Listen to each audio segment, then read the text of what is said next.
സംഘപരിവാർ അനുഭാവിയെ എങ്ങനെ വേട്ടയാടി ഇല്ലാണ്ടാക്കാം എന്നതിന്റെ കൃത്യമായ തെളിവുകൾ കാണുന്നതാണ് ഈ കേസിന്റെ നാൾവഴികൾ എന്നാണ് RV ബാബു ഹിന്ദു ഐക്യവേദിയുടെ സംസ്ഥാന അധ്യക്ഷൻ പ്രതികരിച്ചത്. മിഥുൻ പിള്ളയിലേക്ക് പോകുകയാണ്. മിഥുൻ, ഈ കേസിന്റെ നാൾവഴികൾ കൃത്യമായി പറയാൻ കഴിയുന്ന ഒരു വ്യക്തിയാണ് മിഥുൻ.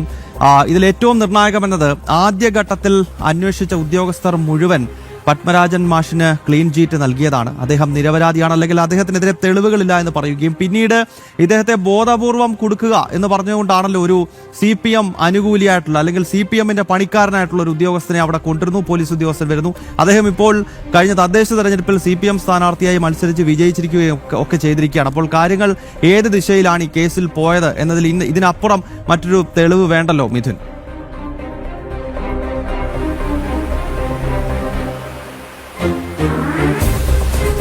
തീർച്ചയായും ഗൗതം, ഒരു പോക്സോ കേസ് എങ്ങനെ ദുരുപയോഗം ചെയ്യുന്നു, രാഷ്ട്രീയ ലക്ഷ്യത്തിന് വേണ്ടി അല്ലെങ്കിൽ എതിരാളിയെ തകർക്കാൻ പോക്സോ കേസ് എങ്ങനെ ദുരുപയോഗം ചെയ്യുന്നതിന്റെ ഏറ്റവും വലിയ തെളിവായിട്ടാണ് ആദ്യഘട്ടം മുതൽ തന്നെ ഈ പാലത്തായി കേസ് വിലയിരുത്തപ്പെടുന്നത്.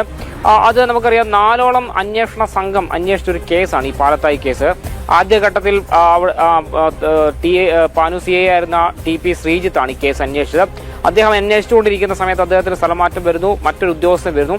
ആ അന്വേഷണം മുന്നോട്ട് പോകുന്ന ഘട്ടത്തിൽ ഈ പത്മരാജൻ മാസ്റ്ററെ അറസ്റ്റ് ചെയ്യുന്നില്ല എന്ന് പറഞ്ഞുകൊണ്ട് അവിടെ ഒരു രാഷ്ട്രീയ ലേബലിൽ ഒരു കൂട്ടായ്മ ഉണ്ടാക്കി ഒരു പ്രതിഷേധം സംഘടിപ്പിക്കുകയാണ്.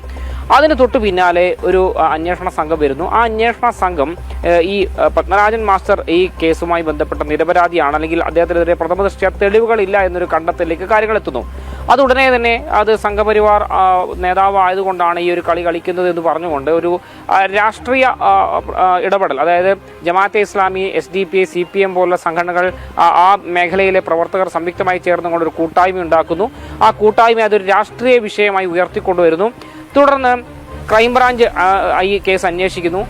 ക്രൈംബ്രാഞ്ച് അന്വേഷിച്ച് ആ ഒരു കുറ്റപത്രം സമർപ്പിക്കുന്നു. ആ സമർപ്പിക്കുന്ന സമയത്ത് ഈ പത്മരാജൻ മാസ്റ്റർക്ക് ക്ലീൻ ചീറ്റ് നൽകിക്കൊണ്ട്, അതായത് പെൺകുട്ടിയുടെ മൊഴികളിൽ വൈരുദ്ധ്യമുണ്ട്, ഇത് ഒരു തരത്തിലും ഈ പറയുന്ന സമയത്തൊന്നും തന്നെ പത്മരാജൻ മാസ്റ്റർ സ്കൂളിൽ ഉണ്ടായിരുന്നില്ല എന്നടക്കമുള്ള രീതിയിൽ പറഞ്ഞുകൊണ്ടാണ് കുറ്റപത്രം സമർപ്പിക്കുന്നത്. അത് കോടതിയിൽ സമർപ്പിച്ച ഘട്ടത്തിലാണ് വീണ്ടും ഇതൊരു രാഷ്ട്രീയ ഇടപെടൽ എന്നുള്ള രീതിയിലേക്ക് വിഷയമാക്കി കൊണ്ടുവരികയും, സ്വാഭാവികമായും സാധാരണഗതിയിലാണെങ്കിൽ ഒരു കീഴുദ്യോഗസ്ഥൻ അന്വേഷിച്ച കേസാണെങ്കിൽ അടുത്തത് മേലുദ്യോഗസ്ഥനാണ് അന്വേഷണ ചുമതല കൊടുക്കുക. പക്ഷേ ഇത് നേരെ തിരിച്ചാണ്. ഉന്നത ഉദ്യോഗസ്ഥർ അന്വേഷിച്ച് കഴമ്പില്ല എന്ന് കണ്ടെത്തിയ കേസ് അടുത്ത ഘട്ടത്തിൽ രാഷ്ട്രീയ നേട്ടത്തിന്റെ ഭാഗമായി അല്ലെങ്കിൽ രാഷ്ട്രീയ ഇടപെടലിന്റെ ഭാഗമായി അന്നത്തെ DYSP ആയിരുന്ന രത്നകുമാറിന് ഈ അന്വേഷണ ചുമതല നൽകുന്നു. അതായത് മേലുദ്യോഗസ്ഥർ അന്വേഷിച്ച കേസ് അല്ലെങ്കിൽ തെളിവില്ല എന്ന് കണ്ടെത്തിയ കേസ് വീണ്ടും കീഴുദ്യോഗസ്ഥന് കൊടുക്കുന്നു. ഈ സംഭവം നടന്ന ഏതാണ്ട് 2 വർഷങ്ങൾക്ക് ശേഷം അല്ലെങ്കിൽ മാസങ്ങൾക്കിപ്പുറം ഈ സംഭവം നടന്നു എന്ന് പറയുന്ന ടോയ്ലറ്റിൽ നിന്ന് ചോര പുരണ്ട ഒരു ടൈൽ കഷ്ണം ഇളക്കിക്കൊണ്ടുപോയി അത് ഈ കുട്ടിയുടെ ചോരയാണെന്ന് സ്ഥാപിക്കാൻ ഒരു ശ്രമം ഈ അന്വേഷണ സംഘത്തിന്റെ ഭാഗത്ത് നിന്ന് ഉണ്ടാകുന്നു. അത്തരത്തിൽ, അതായത് പത്മരാജൻ മാസ്റ്ററെ ഈ കേസിൽ കൊടുക്കാനുള്ള ആസൂത്രിതമായ നീക്കം ആ സമയത്ത് തന്നെ നടന്നിരുന്നുവെന്ന് വേണം അനുമാനിക്കാൻ. കാരണം ഈ കുറ്റപത്രം സമർപ്പിക്കുന്നു. കുറ്റപത്രം സമർപ്പിച്ചതിന് ശേഷം ഇയാൾ ഈ DYSP സർവീസിൽ നിന്ന് റിട്ടയർ ചെയ്യുന്നു. റിട്ടയർ ചെയ്താണ്ട് ഏതാണ്ട് 1 മാസത്തിനുള്ളിൽ തന്നെ തദ്ദേശ തെരഞ്ഞെടുപ്പ് നടക്കുമ്പോൾ ശ്രീകണ്ഠാപുരം നഗരസഭയിൽ LDFന്റെ ചെയർമാൻ സ്ഥാനാർത്ഥിയായിട്ട് ഇയാളെ പരിഗണിക്കുകയാണ്.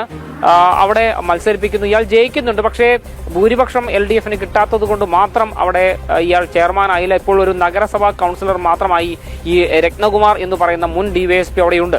സ്വാഭാവികമായി ഇതിനൊക്കെ രാഷ്ട്രീയ ഇടപെടൽ ഉണ്ടോ എന്ന കാര്യത്തിൽ വളരെ വലിയ സംശയമുണ്ടാക്കുന്ന ഒരു സംഭവം തന്നെയാണ് ഈ കേസ്. മറ്റൊന്ന്, ഈ കേസന്വേഷണം, ഈ ക്രൈംബ്രാഞ്ചിന്റെ ഒക്കെ കേസന്വേഷണം നടക്കുന്ന അതേ ഘട്ടത്തിൽ തന്നെ മറ്റൊരു കേസ്, അതായത് ഈ കുട്ടിയുടെ അമ്മ മറ്റൊരു കേസ് നൽകിയിരുന്നു. ആ കേസ് അന്വേഷിച്ചത് ഒരു DYSP ആയ അബ്ദുൾ റഹീമാണ്. അബ്ദുൾ റഹീം ഈ സർവീസിൽ നിന്ന് വിരമിച്ചതിന് ശേഷം ഫേസ്ബുക്കിലിട്ട കുറിപ്പ് എന്ന് പറയുന്നത് വളരെ കേരള സമൂഹത്തിൽ അല്ലെങ്കിൽ കേരള രാഷ്ട്രീയ ചരിത്രത്തിൽ അല്ലെങ്കിൽ കേരളത്തിന്റെ പൊതുസമൂഹത്തിൽ വലിയ ചർച്ചയാകേണ്ടുന്ന ഒരു പോസ്റ്റ് തന്നെയാണ്. കാരണം ഒരു പോക്സോ കേസ് എങ്ങനെ ദുരുപയോഗം ചെയ്യുന്നു അതിന്റെ ഏറ്റവും വലിയ തെളിവാണ് പാലത്തായി കേസ് എന്ന് പറഞ്ഞുകൊണ്ടാണ് അദ്ദേഹം ഈ ഫേസ്ബുക്ക് പോസ്റ്റ് ഇടുന്നത്. അത് വലിയ ചർച്ചയായി മാറുന്ന ഒരു സാഹചര്യം കൂടി ഉണ്ടായി. നിരവധി വസ്തുതകൾ അദ്ദേഹം ഈ കേസുമായി ബന്ധപ്പെട്ട് തന്റെ ഫേസ്ബുക്ക് കുറിപ്പിലൂടെ പറയുകയും ചെയ്യുന്നുണ്ട്. അതിൽ പറയുന്നുണ്ട്, ഈ സംഭവം നടന്നു എന്ന് പറയുന്ന സമയത്ത് ഈ അധ്യാപകൻ സ്കൂളിൽ ഉണ്ടായിരുന്നില്ല എന്നുള്ളത് അന്വേഷണത്തിൽ കണ്ടെത്തുകയുണ്ടായി. മാത്രമല്ല, ഈ കേസുമായി ബന്ധപ്പെട്ട് ഏറ്റവും ഒടുവിലായി അന്വേഷണം നടത്തിയ രത്നകുമാറിന്റെ ഭാഗത്ത് ഉൾപ്പെടെ വലിയ വീഴ്ച ഉണ്ടായിട്ടുണ്ട് എന്നടക്കം തെളിവുകൾ നിരത്തിക്കൊണ്ടാണ് അബ്ദുൾ റഹീം എന്ന് ഫേസ്ബുക്കിൽ പോസ്റ്റ് ഇട്ടത്. മാത്രമല്ല കെട്ടിച്ചമച്ചതാണെന്ന് തുടക്കം തൊട്ടേ ആരോപണം ഉയർന്ന ഒരു കേസ് കൂടിയാണിതെന്നും അദ്ദേഹം പറയുന്നുണ്ട്.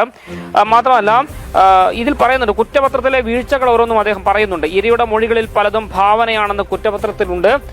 മാത്രമല്ല കുട്ടി പറഞ്ഞുകൊടുത്ത സ്ഥലമല്ല ഏറ്റവും ഒടുവിലത്തെ അന്വേഷണ സംഘം സംഭവ സ്ഥലമായി രേഖപ്പെടുത്തിയത്.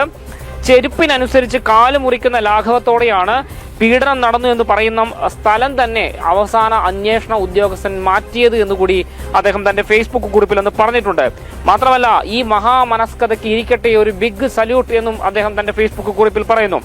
ആ സംഭവ സ്ഥലത്ത് നിന്നും മനുഷ്യരക്തം കണ്ടെത്താൻ താങ്കൾ കാണിച്ച ശുഷ്കാന്തിയാകട്ടെ അതിലും അപാരമെന്നും അദ്ദേഹം പറയുന്നുണ്ട്. സ്വാഭാവികമായും ഈ പെൺകുട്ടികളുടെ ശുചിമുറിയിൽ നിന്നാണ് രക്തം കണ്ടെത്തിയെന്ന് പറയുന്നത്. പക്ഷേ ഈ സംഭവം നടന്ന മാസങ്ങൾക്കിപ്പുറമാണ് ഇത് കണ്ടെത്തുകയെന്ന് പറയുമ്പോൾ തന്നെ അതിനകത്തൊരു ദുരൂഹതയുണ്ട് എന്ന് തന്നെ മനസ്സിലാക്കേണ്ടതുണ്ട്. മാത്രമല്ല കോടതി വിധികളെ, ഈ പോക്സോ കേസുമായി ബന്ധപ്പെട്ട കോടതി വിധികൾ എല്ലാ കാലത്തും ഇരയ്ക്ക് അനുകൂലമാകുന്ന ഒരു സാഹചര്യമുണ്ട്. പറഞ്ഞ വസ്തുതകളിൽ പലതും അല്ലെങ്കിൽ പുറത്തു വന്ന വസ്തുതകൾ എന്ന് പറയുന്ന പലതും കെട്ടിച്ചമച്ചതോ അല്ലെങ്കിൽ ഈ ഒരു ആസൂത്രിതമായി ഉണ്ടായതോ എന്നുള്ള രീതിയിലൊക്കെ തന്നെ അദ്ദേഹം ഫേസ്ബുക്ക് കുറിപ്പുകൾ ഇട്ടിട്ടുണ്ട്.